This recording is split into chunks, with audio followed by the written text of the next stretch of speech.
Bakal bahas apa? Oke. Sekarang kita bakal bahas tentang pendahuluannya, terus habis itu bedanya ACLS sama BLS, terus interpretasi irama EKG yang umumnya pada ACLS, chain of survival, algoritma, video, dan contoh kasus dan megacode. Jadi basically kan kalau ACLS kita terapkan pada pasien-pasien yang henti nafas, henti jantung. Nah, ini tuh mostly berdasarkan algoritma. Jadi kalian harus udah hafal algoritma. Semoga dengan kalian ikut kelas ini, at least udah ada gambaran dikit dan lumayan bisa hafal. Jadi nanti karena algoritma ini tuh bakal dipakai berulang-ulang. Muter lagi, mulai dari awal, muter lagi, muter lagi. Nanti kayak contoh kasus di Megacode. Oke. Kenapa sih sebenarnya kita perlu banget kayak setiap mau masuk rumah sakit, mau kita apply juga kerja harus punya sertifikasi ini nih. Karena sebenarnya kejadian mati mendadak ini masih menjadi penyebab kematian nomor 1 di dunia. Terus henti jantung bertanggung jawab terhadap 60% angka kematian penderita dewasa yang mengalami penyakit jantung koroner. Dan sebagian besar kejadian henti jantung yang mendadak yang terdokumentasi memperlihatkan irama VF dulu sebelum dia meninggal. Jadi memang ada gangguan irama dulu yang bisa masuk ke algoritma ACLS yang sebenarnya bisa aja kita treat dulu kalau seandainya memang kita dengan waktu yang tepat. Terapi optimal dalam mengatasi VF ini adalah resusitasi jantung paru dan defibrilasi elektrik. Jadi kayak walaupun pasien-pasien dengan VF udah resiko kayak udah pengen mortalitasnya tinggi, tapi kalau seandainya kita tepat dan kita treat dengan tepat juga di waktu yang tepat, bisa aja pasiennya survive. Bedanya ACLS sama BLS apa? Jadi kalau dari namanya aja, kalau ACLS kan dia memang Advanced Cardiac Life Support. Dia ini tindakan yang dilakukan secara simultan dengan bantuan hidup dasar dengan tujuan memperoleh hasil yang maksimal untuk menyelamatkan hidup pasien. Nah, untuk orang-orang yang bisa ngelakuin ACLS ini, at least dia udah harus punya gambaran mengenai EKG dan farmakologi obat-obatan yang bisa dipakai pada pasien henti jantung, henti nafas. Jadi at least udah bukan orang awam lah, orang kedokteran atau paramedik atau perawat atau apapun yang memang sudah punya gambaran pengetahuan dasar tentang EKG sama farmakologi. Sementara basic life support ini dia cuman layanan kesehatan dasar yang dilakukan terhadap pasien yang menderita penyakit yang mengancam jiwa sampai pasien tersebut mendapatkan pelayanan kesehatan yang secara paripurna. Maksudnya apa? Jadi basically ini kondisinya dilakukan BLS setelah keadaan di luar rumah sakit. Biasanya para medis boleh ngelakuin kalau di luar negeri, bahkan orang awam pun bisa dapat sertifikasi si basic life support ini. Nah, ini kita sekarang kayak aku bakal bahas EKG, nggak semua EKG. Mungkin kalian juga kalau mau belajar EKG lebih dalam juga di situ udah pernah ada kelasnya tentang EKG. Cuman ini EKG yang sering muncul di kasus-kasus dari henti jantung, henti nafas. Dan di algoritma ACLS. Oke, ini EKG-nya. Menurut kalian ini gambaran EKG apa? Kalau seandainya kalian mau jawab, bingung atau apa, di kolom chat juga boleh ya, kalau misalnya ada yang malu-malu atau apa. Menurut kalian ini EKG-nya gambaran apa ya? Ada yang mau jawab? Mostly pasti kalian di sini anak-anak udah mungkin udah lagi koas atau lagi preklinik gitu ya.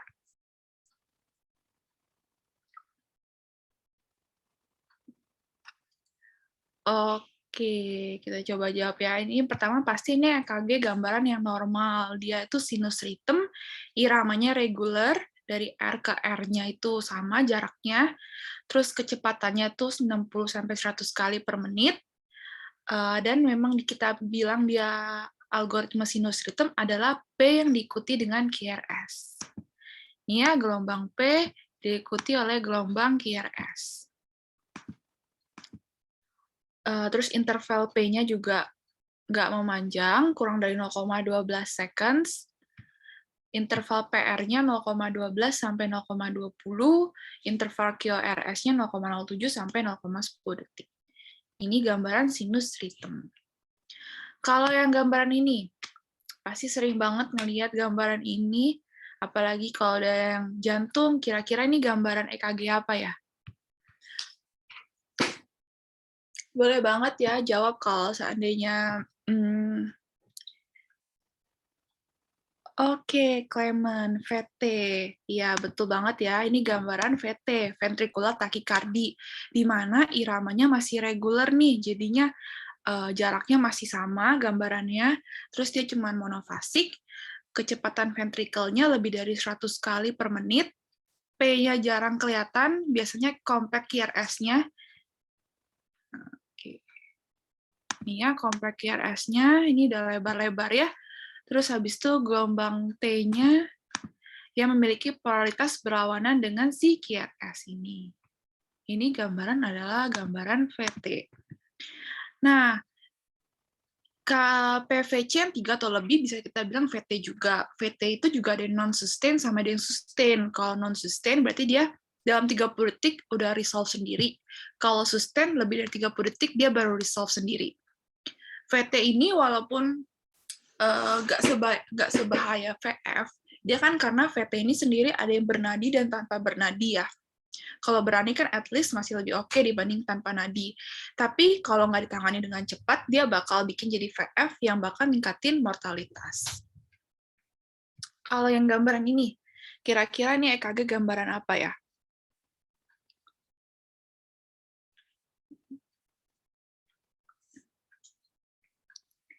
Ada yang bisa jawab kira-kira gambaran EKG ini?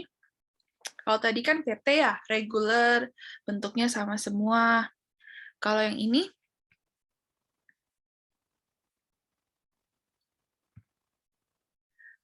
Oke, ada beberapa yang udah jawab ya. Oke, ini gambaran torsa de pois, benar ya. Jadi dia iramanya biasanya masih reguler, kecepatan ventrikelnya lebih dari 100 kali per menit. Nah, terus kan gambaran QRS-nya beda-beda ya. Kalau tadi kan QRS-nya masih sama semua bentukannya, monomorfik. Kalau torsa de pois ini yang polimorfik. Interval QT-nya memanjang abnormal, fenomena R pada T, terus biasanya bisa karena obat-obatan yang paling sering antidepresan, tricyclic, prokainamid, solatol, amiodaran, antipsikostik, sama digoxin. Oke, kalau yang ini gambaran apa ya kira-kira? Sama nggak ya atas sama yang bawah?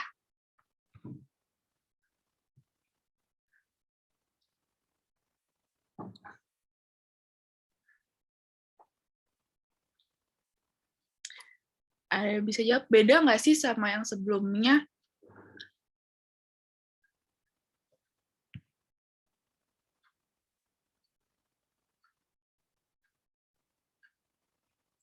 Oke, sebenarnya ini atas sama bawah ini sama-sama sama. Dia ini ventricular fibrillation. Bedanya apa? Yang atas itu kasar, jadi langsung kelihatan kan. Kalau tadi kan kalau kalian bandingin sama torso de pois, dia masih bentuknya masih iramanya sama nih. Dari sini ke sini jaraknya masih sama-sama ya. Kalau seandainya dia VF berarti udah beda-beda. Jaraknya gambarannya juga udah beda-beda. Kalau yang kasar itu kalau yang atas itu kasar, jadi memang dia langsung kelihatan. Kalau yang bawah tuh bisa aja VF halus, bisa aja bentukannya agak mirip ya sama asistol. Jadi nanti kalau untuk algoritma kita nentuin asistol juga harus bedain sama si VF halus ini. Terus biasanya kompleks QRS-nya tidak dapat ditentukan, tidak ada gelombang P, QRS, dan T yang dapat dikenalin, kecepatan yang pasti nggak dapat terhitung, defleksi listrik sangat cepat dan nggak teratur, nggak ada pola irama yang reguler, dan pasti banget kalau ventricular fibrillation gambar EKG-nya nggak ada denyut nadi. Kan kalau tadi VT masih bisa ada denyut nadi. Kalau udah VF, pasti udah nggak ada denyut nadi. Nah, ini ya VF halus biasanya dari puncak ke palem 2 sampai kurang lebih dari 5 mm, sangat kasar, biasanya di atas 15 mm. Oke, kalau ini gambaran apa ya? Gambaran EKG apa? Ini pasti sering banget ya, paling sering dilihat di film-film. Kalau udah mau mulai RJP biasanya. Oke, betul banget ya. Ini asistol, jadinya nggak ada defleksi yang konsisten dengan satu kompleks QRS, yang dia juga pasti nggak ada denyut nadi saat dipalpasi. Kalau yang ini, kira-kira gambaran apa ya?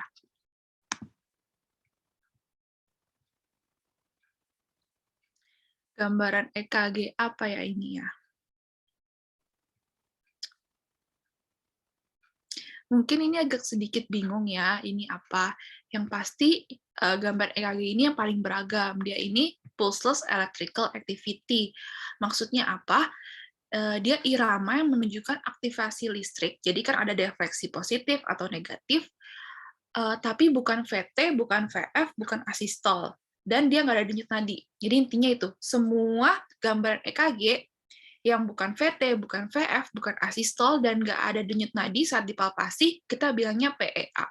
Jadi dia bisa aja gambarannya sinus rhythm, bisa gambarannya dia AV block, bisa aja dia gambarannya apa lagi ya, ST elevasi segala macam bisa aja, tapi dia nggak ada denyut nadi saat dipalpasi. Kita bilangnya itu pulseless electrical activity. Yang pasti dia bukan gambaran VF, dia bukan gambaran VT, dan dia bukan gambaran asistol. Oke, lanjut. Nah, sekarang itu tadi EKG yang kalian harus tahu kalau seandainya harus kalian kuasain dulu deh. Pasti dalam kasus-kasus henti nafas, henti jantung ya. Nah, kalau chain of survival, ini bisa kita bedain dua. Dia in hospital atau out hospital, jadi di luar. Kalau out hospital, kita ketemu pasien dengan henti nafas, henti jantung, terus dia misalnya di mall atau apa, yang pasti kita harus aktivasi respon darurat dulu. Kita lakukan RJP kualitas tinggi, ambil alat defibrillasi, biasanya ada tuh di mall-mall atau di apa. Kemudian kita lakukan resusitasi lanjutan, kita kan bisa bantuan sudah datang, nanti ada perawatan pasca henti jantung, dan ada pemulihan. Nah, kalau in hospital, kita kan settingannya karena ACLS ini lebih ke arah yang in hospital ya, karena kan pasti sama orang-orang yang udah harus tahu basic EKG, dan ada mesin defibrilasinya, dan ada obat-obatan buat buat resusitasi. Jadi, pertama kita harus pengenalan awal dan pencegahan, aktivasi respon darurat, RJP kualitas tinggi, DEFib, perawatan pasca henti jantung, sama pemulihan. Maksudnya nih gimana? Kita lebih bahas yang ke in-hospital ya. Pengenalan awal dan pencegahan. Jadi itu kalau di rumah sakit, kita harusnya udah tahu nih pasien-pasien mana sih yang ada kemungkinan ada resiko buat henti nafas, henti jantung. Terus kita harus aware kalau sebenarnya ada tanda-tanda yang memang tanda-tanda kegawatan darurat secara dini, nyeri dada, kesulitan bernafas, terus tensinya juga udah mulai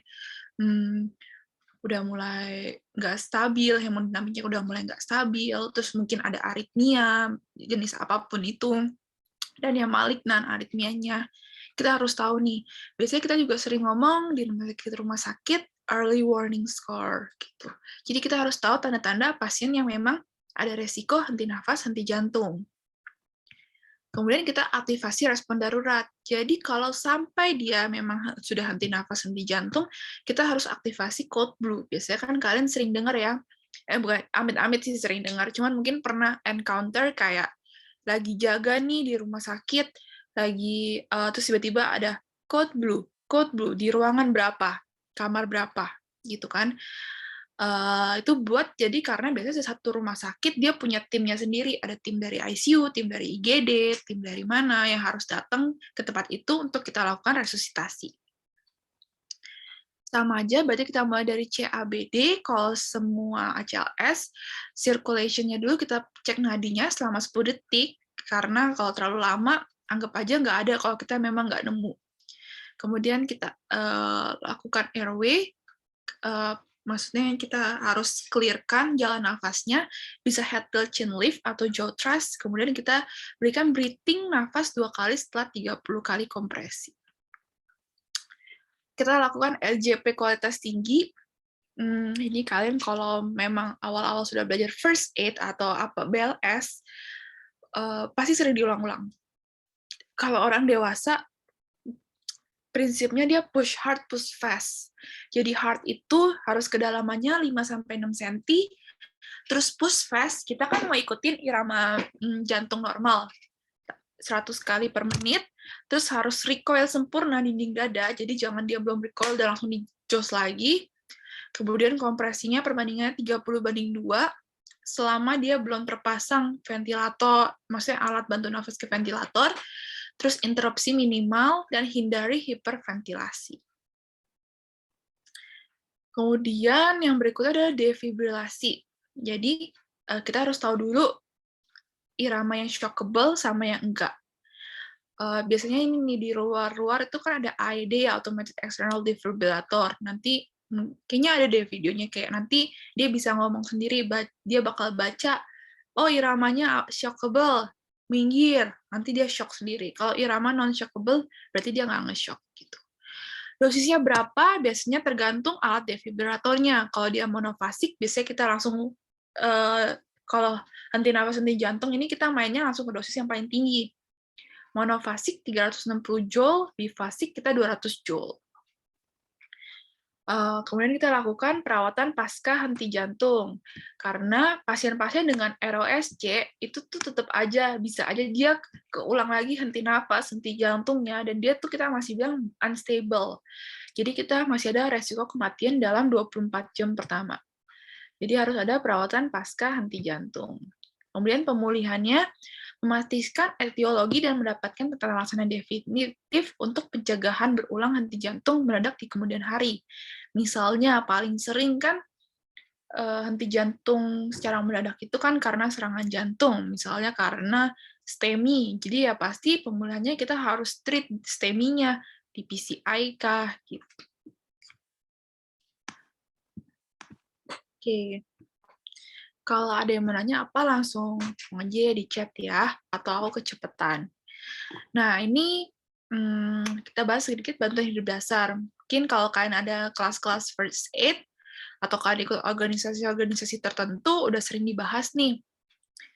Nah, kita bedain dewasa, pediatrik, sama bayi. Pengenalan awalnya apa, pasien-pasien henti jantung henti nafas, biasanya nggak sadarkan diri. Ya udah kita kan panggil-panggil, Pak, Pak, Pak, kita cek responsnya, ada apa enggak. Terus dia nafas enggak, atau kalau seandainya nafas, dia ada normal, atau gasping, atau enggak bernafas. Kita cek kan circulation-nya, kita raba nadinya 10 detik, keraba atau enggak. Kalau dewasa kan biasanya kita bisa anggap, bisa paling sering di karotis, pediatrik bisa di brachial, atau bayi itu bisa di femoralis, yang memang gede-gede. Urutan BHJD ini, bantuan hidup jantung dasar, BLS ini adalah CAB yang kayak tadi, frekuensinya 100-120 kali per menit, apalagi kan kalau bayi sama pediatrik pasti dia lebih cepat kan nadinya. Kedalaman kompresi tadi untuk dewasa 5-6 cm, kalau untuk pediatrik sama bayi ini minimal 1/3 diameter dari anterior posterior, jadi dari depan ke belakang at least masuk 1/3 dinding dada. Jadi kalau di anak kecil kira-kira 5 cm, kalau di bayi kira-kira 4 cm. Recoil dinding sempurna setiap kali setelah kompresi, terus untuk penolongan terlatih pergantian kompresi setiap 2 menit, which is satu siklus 2 menit. Jadi 5 kali 30 kompresi ya. Interupsi kompresi yang pasti harus minimal mungkin, dan interupsinya nggak boleh lebih dari 10 detik. Ini juga kasusnya kalau seandainya kita lagi mau baca irama di alat defibrillatornya, kayak kita harus bisa kenalin irama itu dalam 10 detik. Jadi memang penting banget kita harus kuasain EKG yang paling sering gitu. Jalan nafas sama head to chin lift atau kita jaw thrust dengan kecurigaan trauma leher. Untuk orang dewasa, kompresnya 30:2 untuk 1 atau 2 penolong. Kalau untuk pediatri atau bayi, 30:2 1 penolong, 15:2 2 penolong. Ventilasi jika penolong nggak terlatih, kompresi aja. Yang pasti sih kita kan mau awalnya circulation-nya dulu ya, jadi kita kompresi aja kalau memang nggak ada yang bisa bagging, karena bagging itu pun juga lumayan susah sih, memang harus belajar posisi tangannya harus benar, terus nggak boleh terlalu banyak juga kita pompanya, karena nanti lebihin dari tidal volume-nya pasien, akibatnya oksigen yang masuk terlalu banyak gitu. Pada penolong terlatih tanpa alat bantu jalan nafas, berikan 2 kali nafas buatan setelah 30 kompresi. Bila udah terbantu alat bantuan jalan nafas, berikan nafas setiap 6 detik. Kalau dia udah termasuk misalnya pipa ETT atau apa, boleh tiap 6 detik aja. Jadi kompresi lanjut terus sambil bagging dari ETT-nya. Defibrilasi, pasang dan tempelkan AED segera mungkin, sama interupsi kompresinya minimal, baik sebelum atau sesudah kejut listrik. Lanjutkan RJP diawali dengan kompresi segera setelah kejut. Ini maksudnya apa? Nanti bakal mungkin lebih aware-nya setelah kita nonton videonya ya. Jadi yang pasti, begitu kita lagi kompresi nih, kita kan lagi siap-siapin alat buat pasang, alat elektrodanya, buat dihubungkan ke alat defibrilator. Begitu kita mau baca kan nggak boleh dikompresi dong, jadi kayak kita mau baca irama, stop kompresi, baca maksimal 10 detik, kita udah tahu ini dia shockable atau enggak, lanjut kompresi dulu, kalau memang shockable, kita siapin alat penyelapnya. Begitu kita udah shock, ya iramanya shockable, dan kita udah shock, langsung nggak usah tunggu iramanya apa, langsung kompresi. Lanjut kompresi dulu sampai 30 kali kompresi 2 kali itu baru nanti kita baca lagi. Ya. Nah, ini yang sering banget algoritma henti jantung dewasa, yang mesti hafal paten-paten. Semoga dengan ini kalian udah lumayan hafal ya caranya gimana. Pokoknya kalau pasien dengan henti jantung, maksudnya di dewasa, kan kita cek respons, nggak ada. Habis itu kita cek sirkulasi, nadinya nggak ada. Mulai kasih CPR dulu. Pasang oksigen, boleh pasang monitor, defibrilator. Akhirnya nanti kita baca ritmenya shock atau enggak. Ini aku tulis. Nah, kalau seandainya energi yang, kalau shockable, berarti kan dia cuma gambaran 2, VF atau pulseless VT. Yang pasti ya, tadi kan nggak, ini semua CPR ini mulainya kalau nggak ada nadi kan. Jadi VF atau pulseless VT itu bisa di shock. Shocknya tadi dosisnya berapa? Yang paling gede di alat itu. Kalau bifasik bisa 200 joule, kalau monofasik 360 joule.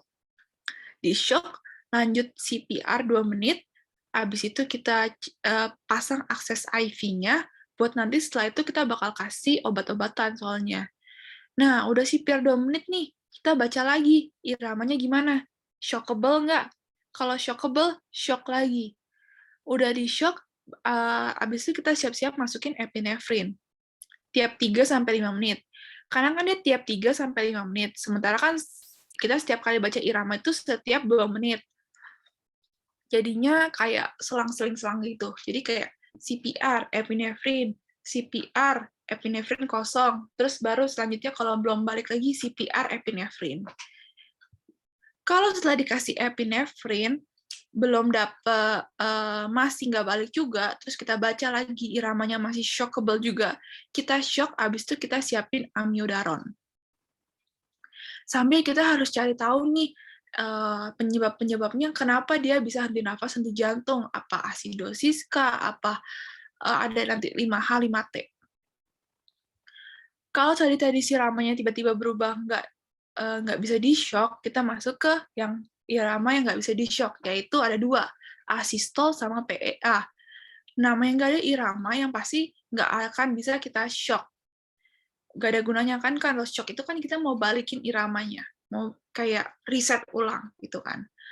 Kalau udah asistol PEA langsung kasih epinefrin segera. Jadi itu harus ada akses IV, masukin epinefrin, langsung persiapan buat intubasi. Terus CPR 2 menit. Jadi kan karena kerjaannya si asistol ini cuma CPR aja, karena dia nggak bisa di shock. Masih nggak bisa di shock juga, CPR lagi sampai kita tahu kita cari tahu apa yang bisa kita koreksi. Gitu ya, kalau misalnya dapat diberikan shock, ya udah berarti balik lagi ke VT-VF iramanya, balik lagi ke apa ke algoritmanya. Jadi memang kayak untuk ACLS ini, untuk resusitasi jantung nafas, kita nggak bisa sendirian. Karena harus ada yang ngitungin. Udah 2 menit, tulisin, catetin, udah masuk obat apa aja, jam berapa aja. Karena kan kita human error-nya bisa tinggi kalau di keadaan seperti itu. Ada yang kapten, biasanya dokter jaganya atau dokter yang jaga yang paling seniornya. Jadi kapten, dia nentuin, sekarang lakuin apa-apa gitu. Kan ada yang oplos-oplosin obatnya, siapin obat-obatnya, ada yang ngelakuin RJP-nya, ada yang ngelakuin bagging-nya gitu. Jadi ini kayak team effort, nggak mungkin bisa sendirian kalau untuk ngelakuin ACLS, apalagi kan di rumah sakit settingannya ya, di mana ya memang mostly semuanya ada profesional, ada petugas-petugas profesional gitu. Terapi obatnya yang paling sering sih epinefrin sama amiodaron. Pokoknya kalau epinefrin dosisnya selalu 1 mg dia setiap 3-5 menit. Kalau amiodaron dosis pertama 300 mg bolus, dosis kedua 150 mg. Jadi kita harus hafal nih, kita udah masukin obat apa aja, udah jaraknya berapa aja. Itu. Oke, sekarang kita bakal bahas soal VT sama VF. Jalurnya gimana nih? Kalau kita ketemu pasien-pasien udah di RJP, kita baca iramanya, terus dia nunjukin VT atau VF. Yang pasti, dia kan iramanya shockable kan. Kalau irama shockable, berarti kita harus siapin alat defib, karena nggak bisa langsung shock gitu kan. Jadi, defib itu hentikan RJP, maksimal 10 detik, baca irama yang ada di motor, habis itu, oh dia shockable nih, terus kita masukin dosis yang kita mau, kita puter tuh, alat defib ada, puter sampai dosis yang maksimal. Berikan gel pada pedal-pedalnya yang 2, habis itu kita tempelkan pedalnya itu boleh di bagian pokoknya dia ngelewatin jantung, jadi dada anterior kanan sama linea aksila kiri, jadi kan pokoknya di antara jantung kanan kiri. Setelah itu kita pencet charge, biasanya ada di pedalnya itu, kita pencet charge, terus kita harus bilang, karena ini kan kita mau kasih kejutan listrik, jadi pasti kalau seandainya ada orang yang pegang atau apa, bisa kena ikutan kejutan listrik, malah dia jadi aritmia. Jadi memang kata-kata internasionalnya kayak, I am clear, you are clear, everybody clear. Gitu. Jadi kayak, I am clear, jadi tubuh kita nggak kena ke pasien, terus nggak ada yang kena sekitarnya, everybody clear. Habis itu sebelum kita mau shock, kita lihat ke monitor lagi, oh dia masih VT-VF, berarti kan iramanya shockable, barulah kita shock. Gitu. Habis shock, lanjut langsung RJP. Dan pasang akses vena. Tuh. Setelah shock kedua, baru berikan epinefrin dan persiapan intubasi. Oke, setelah shock ketiga, kasih amiodaron. Jadi kan epinefrin jaraknya 3-5 menit. Sementara kan CPR itu kita mau 2 menit ya, 5 siklus. Jadinya pas setelah shock ketiga kasih amiodaron dulu, nggak mempan, baru ntar shock keempat kita kasih epinefrin lagi. Shock kelima kita kasih amiodaron lagi. Jadi urutannya gitu, selang-seling. Oke. Sekarang kita bahas soal kalau yang iramanya non-shockable, si PA asystole. Gimana sih algoritmenya? Jadi kita, kalau dia asystole, kita harus tentuin dulu, dia true asystole atau bukan. Kalau tadi kan awal-awal aku bilang ada yang namanya VF halus, itu kan mirip banget ya sama asystole. Jadi sementara beda banget manajemennya. Kalau VF, kita kan harus shock. Sementara kalau asystole kan nggak bisa di shock. Gitu. Jadi kita harus pastikan dulu dia true asystole. Gimana cara pastiinnya? Pastikan semua lead udah terpasang pada pasien. Jadi elektrodanya itu, yang 3 lead itu biasanya udah kepasang semua nih di pasien. Terus pastikan juga lead-nya tuh terhubung sama monitornya, monitor defib-nya. Terus asystole minimal di 2 lead, kemudian naikin amplitudonya kalau kita masih nggak yakin. Ini VF halus, buat bedain VF halus sama asystole gitu. Jadi pertama kali kita ketemu asistol, kita harus cari tahu dulu dia true asistol atau bukan. Langsung liatin semua, elektroda kepasang nggak, kecolok nggak ke monitor, kita naikin amplitudonya, dia VF atau bukan. Kalau PE tadi ya, semua jenis aliran listrik, tapi bukan VT, bukan VF, dan bukan asistol, dan tanpa nadi, kita bilangnya PEA. Langsung kalau tadi early epinephrine sama persiapan intubasi, early intubasi. Oke. Gitu ya kerjanya, jadi cuma RJP, masukin epinephrine, intubasi, terus habis itu kita cari treat treat yang reversible. Nah, treat yang penyebab reversible-nya apa? 5H, 5T ini. Dia ada hipovolemik, hipoksia, asidosis, hipoglikemia, hiperkalemia, hipotermi, hipo atau hiperkalemi, hipotermi, tension pneumotoraks, tamponade jantung, toksin, trombosis pulmonari emboli, atau si trombosis koroner ini. Jadi kita harus tahu nih sambil kita resusitasi, kita juga harus tahu penyebabnya dia henti jantung, henti nafas nih apa, biar bisa kita treat. Kalau asidosis kasih Bignat, kalau hipoglikemi kasih dextrose, kalau dia hipotermi kasih penghangat, hiperkalemi kasih insulin, hiperkalemi kasih insulin gitu. Oke, nah ini sekarang kalau tadi kan aku jelasin secara lisan. Nah ini kalian kita bakal lihat simulasinya gimana nih.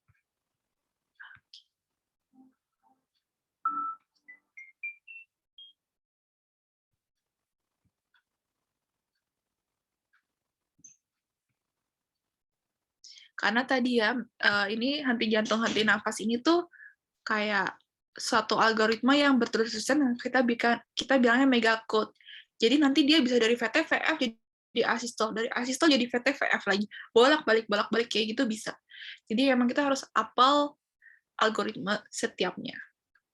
Misalnya kasus, laki-laki 60 tahun rujukan dari puskesmas dengan diagnosis TEMI anterior onset 1 jam datang ke IGD dengan kondisi gelisah. Saat diperiksa oleh dokter, tiba-tiba pasiennya kejang dan nggak sadarkan diri.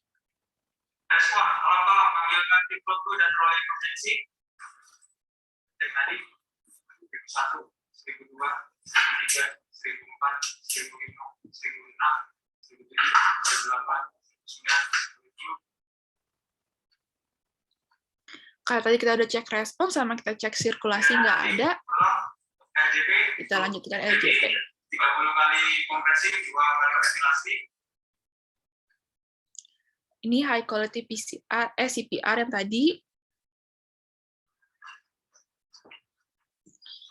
Dan kita udah harus pasang elektrodanya buat kita hubungkan, biar bisa kita baca iramanya. Oke, irama sudah terjadi, stop RJP.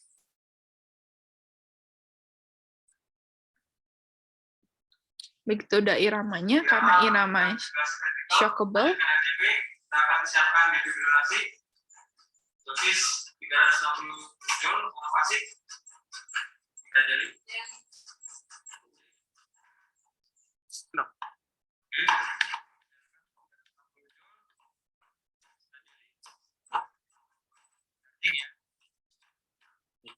Teruskan RJP sampai charging full.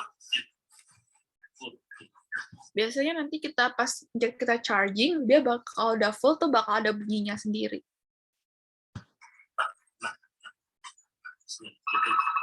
Gitu. Stop RJP, ambil, berklik, nama masih kayak shock. Oke, shock, record, lanjut RJP, 20 menit shock.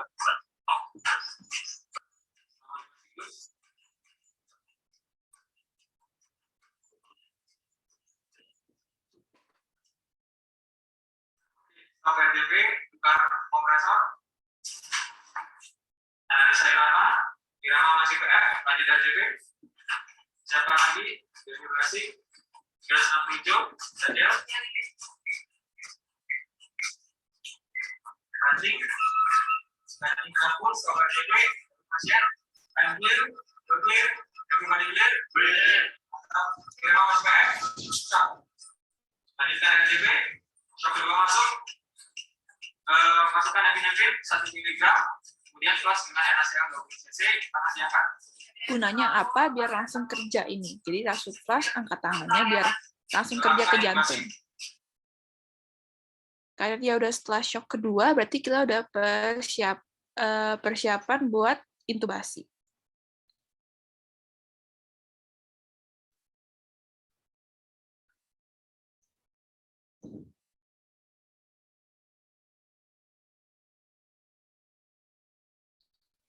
Kalau udah terpasang intubasi, kita nggak perlu 30/2 lagi ya. Cek di 5 posisi. Ini daerah ini masih make sure dia simetris kanan atau kiri, kanan sama kirinya.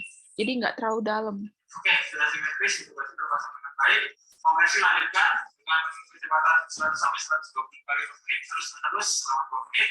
Ventilasi lakukan secara terpisah 5 sampai 6 kali, yang 5 sampai 6 kali.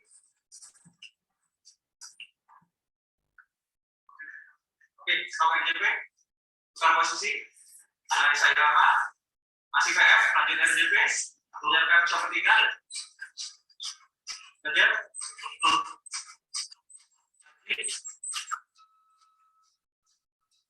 Sampai RJP, bloknya, masih VF. Oke, lanjut RJP, shock ketiga masuk. Masukkan amiodaron 300 mg dilarutkan dalam 20 cc D5, bolus perlahan. Oke, setelah shock ketiga berarti obatnya kita sekarang amiodaron. Tahap pertama bolus dulu 300 mg. Nah, kita sambil cari nih apa aja, ambil darah, ambil AGD. Siapin. Buka posisi. Analisa irama, masih KF. Lanjutkan RJP. Siapkan shock keempat. Oke, karena shock keempat ini berarti kan udah lewat, kita boleh kasih abis ini epinefrin. Sudah full, shock RJP. Minggir, epinefrin, KF, shock. Shock keempat masuk, lanjutkan RJP. Masukkan epinefrin 1 mg plus dengan 20 cc NaCl, yang tahan dijaga.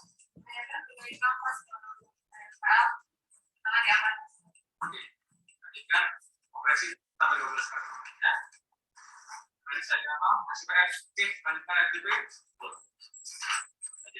Oke, karena dia udah shock kelima, habis epinefrin, berarti kita masukin amiodaron. Tapi kan tadi udah dibolos 300 mg, sekarang kita masukin ke 150 mg. Shock kelima masuk, masukkan amiodaron 150 mg.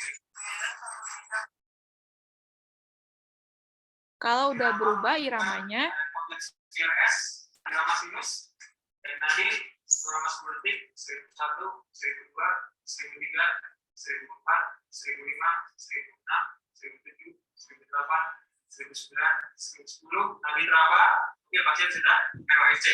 Oke, gitu ya. Kalau nadi teraba berarti dia ROSC, nanti kita masuk ke algoritma yang ROSC. Ini emang gitu, panjang banget. Lagian kan RJP belum tentu satu kali siklus tuh udah langsung balik. Jadi memang harus bisa prolong, bisa sampai 15 menit, setengah jam, 1 jam gitu. Jadi memang harus hafal. Nah, setelah tadi cerita ini, coba kita biar refreshing, biar masih ingat. Kalau soal pertama nih, seorang pasien dalam kondisi henti jantung karena VF, setelah dilakukan shock ketiga, obat apa yang harus dimasukin? Boleh di kolom chat. Tadi setelah shock pertama apa, shock kedua apa, shock ketiga apa?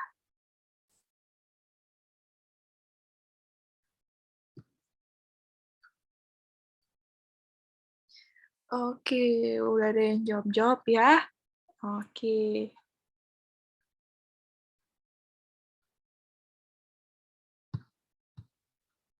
Oke, betul banget ya. Ini yang C, amiodaron 300 mg. Soal kedua, pasien dalam henti jantung dan irama jantung menunjukkan asistol. Langkah pertama apa yang kita harus lakukan terlebih dahulu? Cek kesadaran, respons pasien, cek nadi karotis sampai 10 detik, panggil bantuan atau aktifkan sistem emergency, cek elektroda terpasang dengan benar dan pastikan true asystole, atau berikan adrenalin 1 mg IV. Kalau dia ada gambaran asystole nih, kita ketemuin.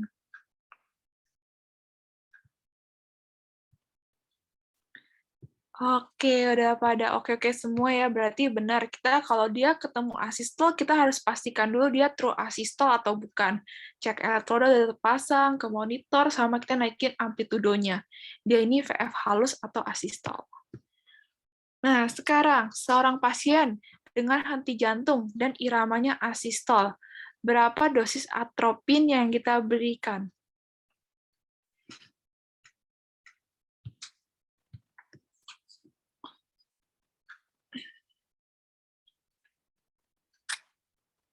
Kalau pasien asystole nih,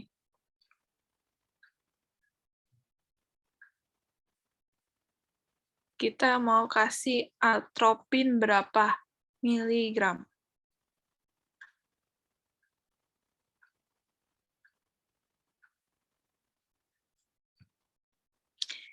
Oke, jangan kekecoh ya atropin sama epinefrin. Karena kalau kita irama asystole, kita mainnya epinefrin. Kalau atropin ini sulfasropin dipakainya nanti kalau dia di kasus bradikardi. Ya, jadi berarti semua dosis di atas salah. Karena atropin ini di HCLS yang terbaru juga udah nggak dipakai lagi buat algoritma henti jantung dan yang iramanya asystole. Soal keempat. Ketika menolong penderita henti jantung dengan irama VT, terus kita lakukan defibrilasi nih 360 joule. Segera setelah melakukan shock kedua, langkah selanjutnya yang harus dilakukan apa? Segera lakukan EJP selama 2 menit, kemudian pasang intubasi dan epinefrin 1 mg bolus, cek perubahan irama, cek nadi, tingkatkan tenaga defibrilasi, atau cek jalan nafas, pernafasan, dan sirkulasi.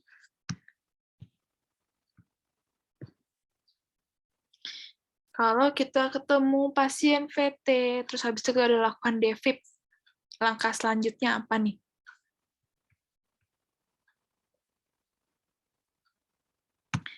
Oke, benar banget ya. Jadi pokoknya habis setelah shock, langsung RJP lagi. Kayak di video tadi kan, langsung lakuin dulu, nanti kita udah setelah 2 menit kemudian baru kita cek irama lagi. Yang termasuk penyebab henti jantung, kecuali tadi yang paling sering dari 5H sama 5T. Apa ya? Kecuali hipovolemi, hipoksimia, hipotensi, hipohiperkalemi, hidrogen ion asidosis. Yang mana nih?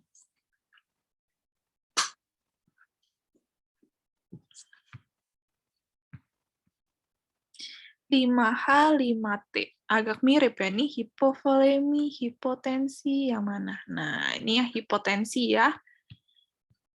Oke, yang tadi kan yang hipovolemi. Kalau hipotensi doang, ya mungkin memang pasiennya ada sempat tensinya rendah-rendah atau apa gitu. Tapi kalau dia udah hipovolemi, artinya volumenya memang kurang dan bikin hipotensi, itu bisa nyebabin henti jantung. Oke, sekarang kita bakal coba simulasi megacode. Nah, ada nggak yang mau volunteer coba atau kita coba sama-sama tapi di chat? Kalau ada yang mau volunteer boleh. Kalau seandainya belum ya udah kita sama-sama di chat ya, kita bareng-bareng. Nih, contohnya pasien laki-laki di bangsa ruangan. Terus dia ditemukan tidak sadar. Apa yang harus kita lakukan pertama kali? Ketemu lagi jaga nih atau lagi muter, lagi follow up pasien. Ketemu tiba-tiba kok nggak sadar nih di ruangan. Kita harus ngapain dulu nih pertama kali? Ada yang jawab check response, ada yang jawab CPR. Apa dulu nih pertama kali? Nggak sadar.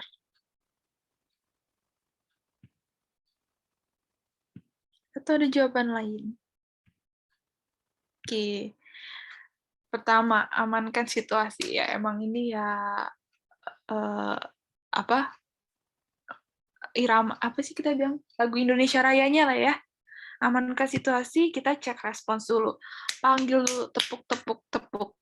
Bisa aja dia kita lihatnya nggak sadar, tapi ya dia lagi tidur doang, atau seandainya dia lagi kenapa gitu kan. Yang pasti cek respons dulu ya.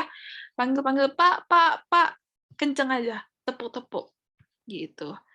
Terus kalau udah kalau emang dia nggak ada respons, lakukan aktivasi dari code blue. Sama kita tarik tuh bantuan troli emergency. Setelah ini kita bakal ngelakuin apa? Code blue udah dateng, troli emergency udah dateng. Kalian dokternya, yang lainnya yang datang perawat. Apa yang bakal kalian lakuin?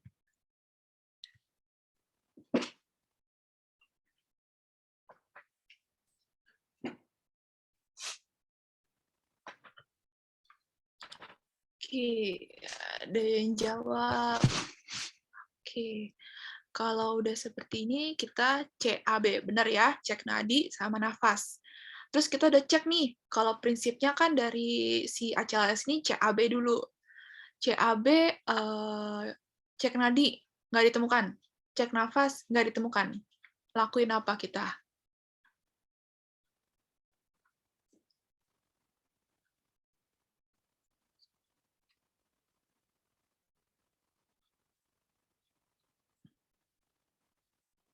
Oke, benar. Kita lakuin high quality CPR. Tergantung kita ada berapa penolong nih. Kalau seandainya kita masih sendirian, kita CPR dulu aja, hands-on CPR. Kalau kita udah datang, bantuan segala macam, boleh kita high quality CPR, jadinya ada yang begging. Terus habis itu kita udah pasang nih, monitor terpasang. Muncullah gambaran seperti ini. Kira-kira nih gambaran irama apa nih?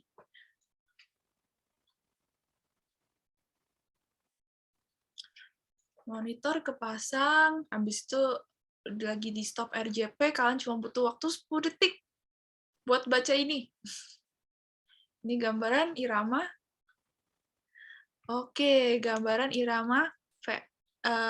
Kalau udah baca irama, artinya kan bilang VF nih. Mau diapain?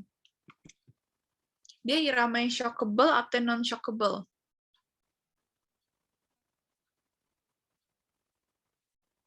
Oke, bener banget. Shockable. Kalau irama shockable, apa yang kita harus lakuin sekarang? Sambil orang yang lakuin RJP, kalian sebagai kaptennya, siapin alat defib ya.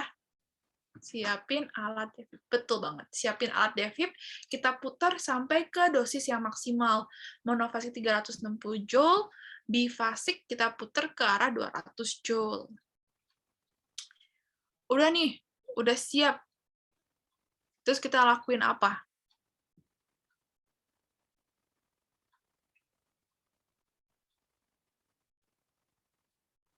Udah siap nih alat defibnya, lagi RJP. Agak panjangnya, tapi kita bakal kasih gel, kasih pedal, kita pencet charge dulu. Kalau udah ke charge, kita suruh tempelkan ke dadanya, stop RJP sambil kita cek monitor. Jadi stop RJP, bilang I'm clear, you are clear, everybody clear, lihat monitor, masih irama shockable, VT atau VF, langsung shock. Habis itu lanjutkan RJP. Kita lanjutin RJP lagi. Habis itu karena kita masih shock yang pertama di kasus VT-VF, kita belum kasih obat, tapi kita udah harus cari akses IV. Sama siapin lah alat-alat untuk intubasi. Oke, terus habis itu setelah 5 siklus lagi, kita cek monitor lagi nih. Muncul gambaran kayak gini. Nah, apa yang kita harus lakukan? Atau ini gambaran EKG apa?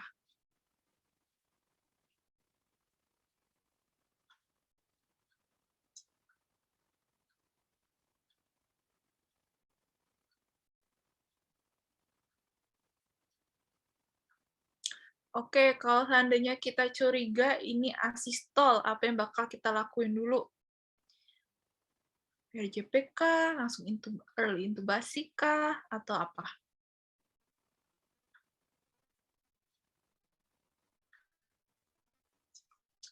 Jadi ya, begitu dia ada asistol, kita harus pastikan dulu dia true asistol atau bukan. Kita cek dulu, ya elektrodanya nempel nggak ke alat defibnya. Sama kita naikin amplitudonya. Dia VF halus atau memang beneran asistol. Ternyata setelah itu beneran asistol nih, dia true asistol. Apa yang harus kita lakukan? Dia true asistol nih. Tadi udah disempet, shock 1 kali, terus gambarnya sekarang asistol. Benar ya? Kalau asistol langsung early epinefrin sama early intubasi. Jadi harus langsung siapin alat-alat intubasi segala macam, sama masukin epinefrin 1 mg di bolus NaCl 20 cc angkat tangan kirinya. Oke, habis itu kita cek irama lagi nih. Muncul lagi begini nih. Apa yang harus dilakukan?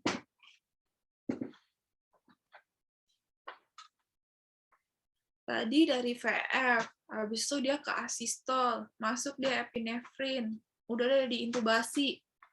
Terus kita RJP lagi. RJP lagi, kita cek irama lagi, muncul gambaran kayak gini di monitor. Ini gambaran apa?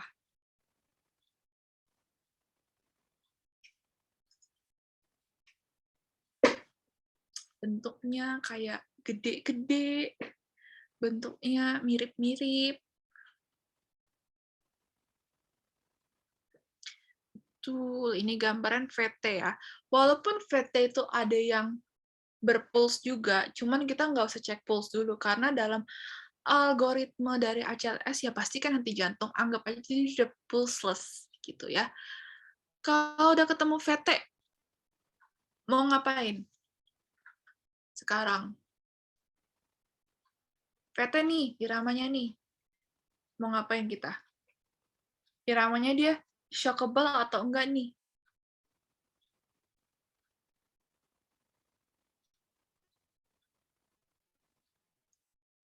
Karena dia shockable lagi, berarti kita siapin alat defib lagi. Oke, kita siapin defibrillator lagi sama kayak tadi, puter ke dosis maksimal 300 sampai 360 sampai 200 joule, kasih gel, tempelin, habis itu stop RJP,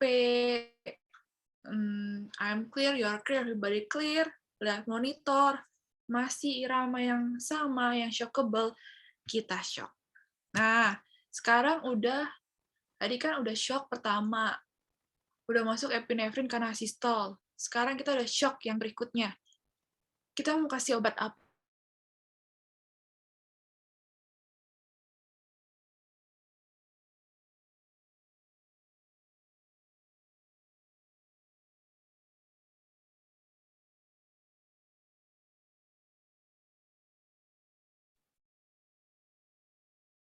Misi, ya. Oke, sorry, keluar ya. Oke, benar ya. Kita udah siapin defibrillator. Tadi kesempet aku kebuka ya, tapi benar ya. Kita karena tadi udah epinefrin masuk sekali, berarti kan jaraknya 3-5 menit. Ini kan baru 2 menit anggapannya. Jadi kita masukin amiodaron. Dosis pertama 300 mg bolus di D5. Habis itu lanjut RJP lagi nih. Begitu RJP lagi, belum kelar nih. Kita setelah shock setelah masuk amiodaron, kita sambil cari penyebab 5H, 5T. Ambil darah, ada yang dengerin jantungnya, dia pneumotoraks enggak, dia tampun ada jantung enggak, gitu ya. AGD, segala macam. RJP 5 siklus, kita cek irama lagi. Nah, muncul begini nih. Kira-kira ini gambaran apa nih?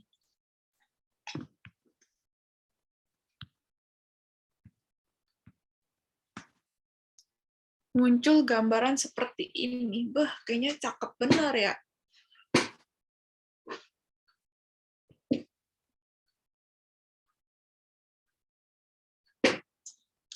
Kalau muncul gambaran kayak gini, apa yang harus kalian lakukan sebelum kalian diagnosis dia ROSC, dia sinusritum, atau apa? Betul banget, kita harus cek nadi dulu. Karena apa? Di henti jantung, maksudnya di algoritma henti jantung ini, yang pasti semua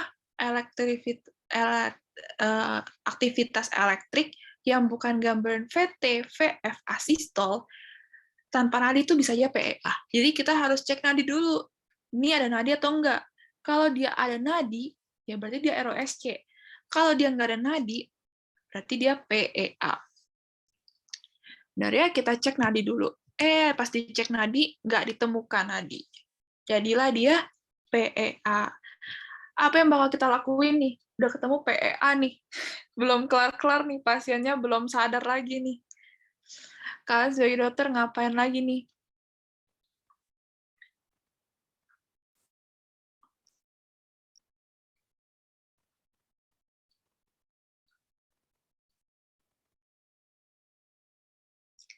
Bener banget, walaupun obat-obat masuk, tetap aja selain obat-obatan, kita harus lanjut RJP.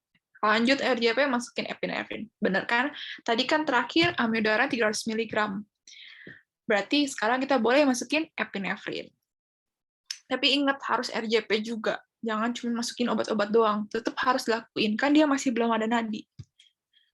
Oke, terus habis itu udah kita RJP lagi 5 siklus, kita cek irama lagi, begini lagi iramanya. Belum kelar-kelar nih. Iramanya begini.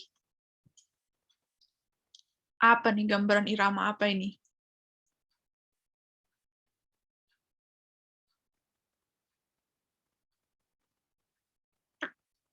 Oke, kalau seandainya gambar irama VF, apa yang kita harus lakuin? Dia sekarang udah shock dia kan iramanya ya betul, shockable. Kita siapin lagi alat defib. Kita mau masukin obatnya apa nih sekarang?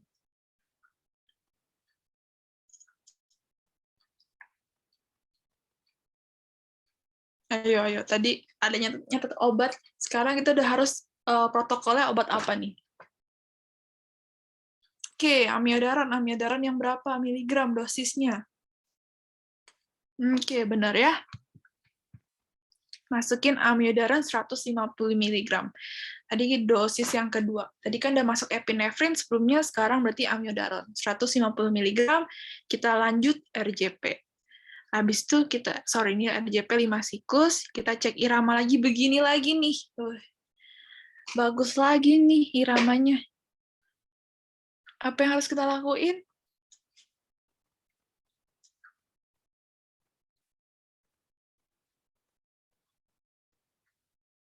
Benar, kita cek nadi, teman-teman. Kita cek nadi, ketemu akhirnya nadinya. Mantap, kalian berhasil membuat ini pasien jadi return of spontaneous circulation. Hidup lagi. Gak hidup lagi sih, maksudnya ya selamat. Tapi ROSC ini kan belum tentu stabil, karena dalam 24 jam dia masih aja bisa henti jantung lagi, henti apa ya. Jadi kita harus tetap gak boleh tenang, gak boleh tenang langsung kayak, oh daerah ROSC udah aman. Enggak, bisa aja dia balik lagi ke henti jantung, nafas lagi. Jadi kita harus ada algoritma dari si ROSC ini. Begitu kita ada ROSC, sekarang baru kita cek RW-nya. Penempatan pipa endotrakealnya udah pas belum di 5 titik. Terus kita kalau parameter nafasnya, dia RR-nya berapa, saturasinya berapa, terus dari AGD-nya dia ada hiperventilasi nggak, PaCO2-nya berapa. Kita cek circulation-nya, dia ada shock atau enggak. Kita kasih EKG 12 hadapan, kita buat cari tahu nih, dia ada STEMI atau enggak. Karena kan memang ACS ya, paling seringnya nyebab henti jantung ini. Terus ada shock kardiogenik atau enggak.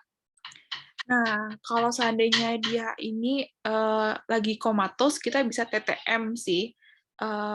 Manajemen suhu bertarget, yang pasiennya tuh di mulai didinginin gitu lah. Ibaratnya didinginin biar slow metabolisme semuanya 32 sampai 36 derajat selama 24 jam, nanti baru naik bertahap. Ini jujur aku belum pernah lihat sih TTM ini. Terus kita peroleh CT otak, ada nggak kelainan di otak, pantau EEG, dia ini respons, soalnya kan dia komatos nih, kita mau cek dia ini HIE atau enggak, hypoxic ischemic encephalopathy enggak. Kan selama kita resusitasi kan dia sempat henti jantung nih, berarti kan sempat darah nggak mompa ke seluruh tubuh. Otomatis kan ke brain yang paling banyak butuh kan brain, jantung, habis itu ginjal. Kalau seandainya dia nggak dapet, dalam hitungan berapa menit aja kan sebenarnya udah mati otak-otaknya, sel-sel neuronnya kan. Jadi kita pelajari EEG, dia ada aktivitas nggak, masian elektrivitasnya, atau dia yang udah HIE, udah dalam vegetative state. Tuh. Terus manajemen perawatan kritis yang lainnya, kalau dia sadar ya kita manajemen deh. Apa sih sebenarnya penyebabnya dia? Kalau ada 5H5T gitu, kita harus kontrol dulu. Biasanya sih tatapan gini udah langsung masuk ICU ya, karena kan dia terintubasi juga. Jadi kita harus cek lab tiap hari, cek lab panel lengkap, habis itu cari tahu penyebabnya, pantau, cairan, segala macam. Oke, evaluasi evaluasi dari etiologinya. Nah, bahas sedikit aja. Sekarang jam berapa ya? Masih ada waktu nggak ya kita?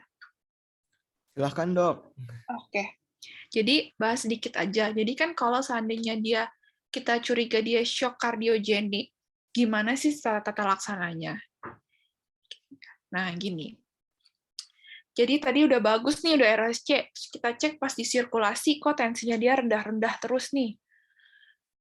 Pertama kan kita cek dulu heart rate-nya gimana nih. Dia brady, normal, atau dia yang takikardi. Kalau seandainya dia iramanya bermasalah, brady atau takikardi ekstrim, kita nanti masuk ke algoritma takikardi sama bradikardi ekstrim. Nggak terlalu dibahas di sini sih. Mungkin nanti di kesempatan waktu ya. Yang pasti nanti kan kita bahasnya ke kardioversi. Mainnya ke kardioversi sama obat-obatnya tadi sulfasatropin, adenosin, obat-obatannya ya, takikardi sama bradikardi itu. Nah, sekarang kita lebih bahas yang ke kardiogeniknya. Kalau seandainya enggak nih, iramanya enggak bermasalah, terus kita fluid challenge dulu. Jadi kalau seandainya semua pasien hipotensi, belum tentu dia itu karena hipovolemi. Jadi bukan tentu karena cairannya kurang. Bisa aja tadi dia iramanya bermasalah atau pompanya nggak bagus. Gitu. Pompanya nggak bagus, ya berarti kan masalah di jantungnya.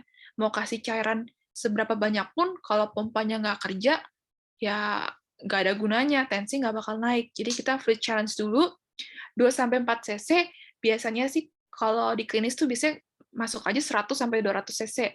Dalam 10 menit, kita lihat nih, ada perubahan nggak dari hemodinamiknya. Jadi tensinya naik nggak, atau nadinya turun nggak, atau kayak perbaikan lah. Kalau kita masih bingung, tensinya kayak tetap, nadinya tetap, boleh kita fluid challenge sekali lagi, masukin lagi. Terus nanti kita lihat, naik nggak tensinya, nadinya turun nggak. Kalau iya, artinya dia memang kekurangan cairan. Ya kan, kalau dikasih cairan dia respons, tensinya naik, nadinya turun, kekurangan cairan, ya kita terapi resusitasi cairan. Tapi kalau dia nggak respons, artinya dia masalah si pompa ini, si jantungnya ini.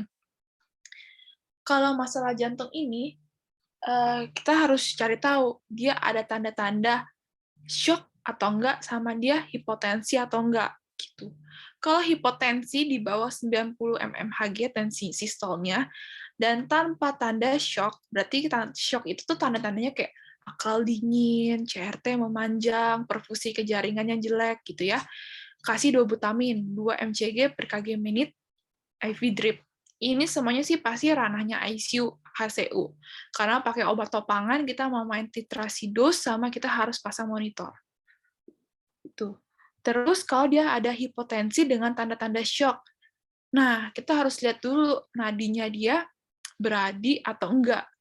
Kalau nadinya di bawah 50 kali per menit, ya kita mau kasih dopamin buat naikin nadinya juga. Dopamin 5-20 mcg per kg per menit IV drip. Kalau dia nadinya di atas 50 kali per menit, kita boleh kasih norepinefrin. Gitu, sekilas tentang si shock ini, masalah pompa. Oke deh, sekian. Udah, oke. Terima kasih. Ada yang mau bertanya mungkin? Silakan saya kembalikan ke Reza mungkin. Ya, terima kasih, Ci. Ya, sangat-sangat bermanfaat ya dan sangat-sangat lengkap. Kayaknya udah rasa siap IC nih kita semua ya. Oke, sebelum lanjut ke sesi pertanyaan, mungkin ini ada form feedback ya guys yang bisa diisi. Gak perlu waktu lama kok, palingan cuma 30 detik udah selesai ya. Ya silakan diisi ya guys. Oke, sama mungkin Cijing boleh stop share sebentar. Oke. Kita sesi foto sebentar ya. Jadi tolong guys, tolong nyalakan kamera kalian. Kita foto sebentar ya guys, sebagai bukti Cijing sama gue hari kerja. Kalau nggak ada gaji kayaknya nih. Tolong guys. Oke, kalau nggak kasih aja emote-nya, boleh banget. Ya guys, kacang itu untuk dimakan, bukan untuk dilakukan. Ya, 1, 2, 3. 1, 2, 3. Ya. Oke, ini ada yang nanya nih. Dari Arifia. Dok, izin bertanya. Untuk penggunaan syringe pump pada obat-obatan dobutamin, dopamin, sama norepinefrin, apakah boleh dijelaskan, Dok? Wah, kompleks ya pertanyaannya ya. Ya, silakan. Oke, ini lumayan kompleks sih. Jadi sebenarnya ini kan tadi kalau seandainya kita mau masukin obat-obat topangan jantung udah ranahnya di ICU. Yang pasti kita pakai syringe pump. Nah, ini tergantung dosisnya kita mau buat berapa. Karena kan kita mainnya titrasi nih. Jadi kita mau dilute biasanya dalam 20 cc atau dari 24 cc. Jadi syringe pump 20 cc, kita dilute-nya mau berapa. Jadi kita bisa tahu, bisa naikin. Oh, kita mau naikin norepi sampai 60 mcg atau 20 mcg. Nah, jadi kita harus tahu dilutannya. Ini beda-beda. Kalian mau dilut berapa banyak, yang pasti kan harus tahu dosis ampulnya sama kalian mau dilut berapa. Misalnya, 1 ampul dari norepinefrin itu 1 miligram. Kalian mau buat jadi misalnya 10 atau 20 cc. Jadi ada 2, hitungannya gimana ya? Pokoknya jadi kalian nanti bakal naikin dosisnya tuh satu-satu gitu loh. Sebenarnya agak kompleks, agak susah dijelasin juga kalau nggak ada barangnya sih. Cuman nih kalian mungkin belajarnya nanti kalau ada sempet sih ke ICU sih, perawat-perawat ICU sih yang lebih tahu. Kalau aku sih dokter cuma bukan belajar di load-nya sih, atau aku cuma naikin dosis-dosisnya. Naikin Kak, jadi topangan jadi sekarang 40, 20 gitu. Ini sih masalah di load-nya bisa berapa aja, yang pasti harus biasanya dalam syringe pump sih. Benar, harus dalam syringe pump. Tuh. Jujurnya aku juga nggak gitu tahu ya cara di load-nya. Aku agak lupa, tapi biasanya aku cuma bilang naikin dosisnya doang. Mantap. Jadi kita diingat ya bahwa acara itu harus sebuah tim. Jadi kita nggak bisa sendiri-sendiri. Betul. Betul banget. Dari saya sebenarnya ada satu pertanyaan sih, Ci. Jadinya kan tadi kan skenario sukses ya. Tapi kapan sih kita bisa harus berhenti gitu? Kalau kita nggak sukses-sukses gitu. Oke, karena kita settingannya kita di in hospital ya. Dulu mungkin kalian kalau bahas first aid bilangnya kita berhenti kalau capek, kalau ada yang lebih senior datang, tapi itu kan nggak berlaku semua kalau dia in hospital, karena tenaga medisnya udah banyak banget, pasti bisa semua, dia sertifikasi ACLS-nya juga ada. Kapan kita berhenti? At least kita harus, karena gini, kalau keterlambatan pompa itu, keterlambatan kita lakukan resusitasi itu, per menitnya itu turun 7-10%. Jadi kita telat 1 menit, survival rate kita turun 10%. Telat lagi 2 menit, turun lagi 20%. Gitu kan. Nah, at least kita kan nggak tahu nih kapan, kita udah berapa lama nih pasien henti jantung, henti nafas sebelum kita temuin. Bagus kalau seandainya pasiennya tetap henti jantung, henti nafas, kita temuin, langsung kita resusitasi. Nah, selama kita resusitasi, at least setengah jam kalian udah resusitasi segala macam, nggak ROSC, kalian kita cek fungsi brainstem reflex. Jadi kita cek brainstem reflex dari pasiennya. Dia udah ada tanda-tanda mati batang otak atau belum, gitu. Begitu dia ada tanda-tanda mati batang otak, kayak pupilnya midriasis, habis itu udah refleks korneanya udah nggak ada, ya kemungkinan besar dia udah meninggal. Jadi emang mau gimana pun juga batang otaknya udah mati, ya nggak bisa dilakuin apa-apa, gitu.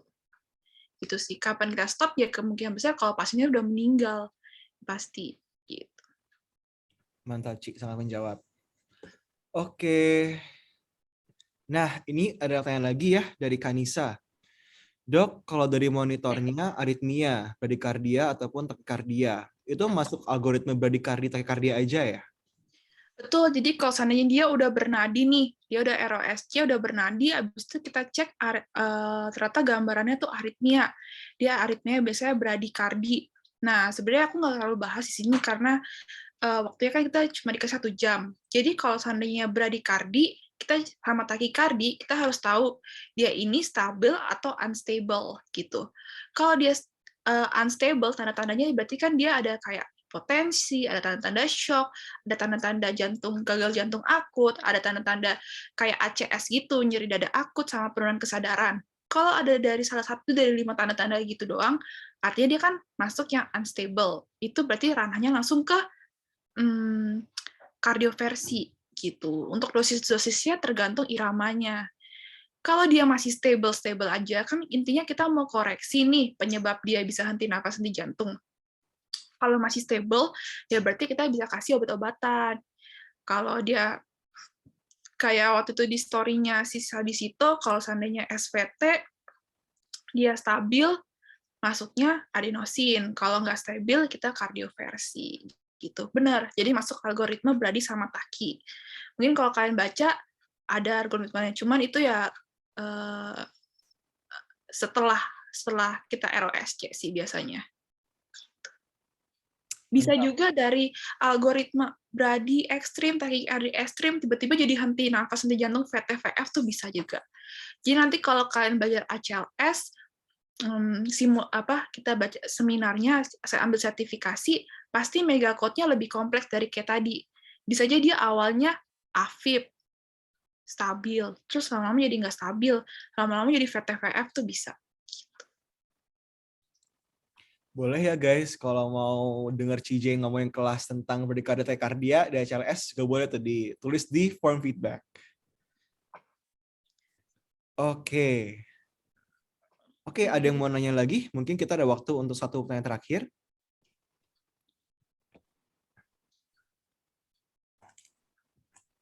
Tapi sudah sama-sama jawab ya dari tadi ya. Oke guys, kalau nggak ada pertanyaan lagi, saya izin tutup acaranya ya. Terima kasih semua udah mau datang ke kelas kita hari ini. Terima kasih juga Dr. Jane untuk waktunya dan ilmunya. Oke, kalau nggak ada, kami akhiri sekarang ya. Oke, dari Jane, kata-kata akhir